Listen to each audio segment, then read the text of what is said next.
Hey there, have you recently purchased a Kidde brand hardwired AC photoelectrical smoke alarm from Amazon.ca? If yes, have you installed it?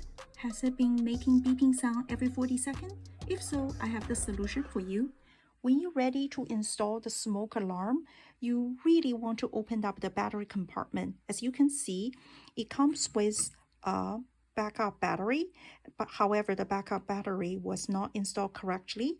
The manufacturer does not want the battery to be used during the transportation process, so you want to take out the battery and install correctly and close it, and then you can install the smoke alarm. I wish there is a yellow sticker clearly asking consumer to do so, so no one need to waste any more time on this matter. Thanks for watching. Bye-bye.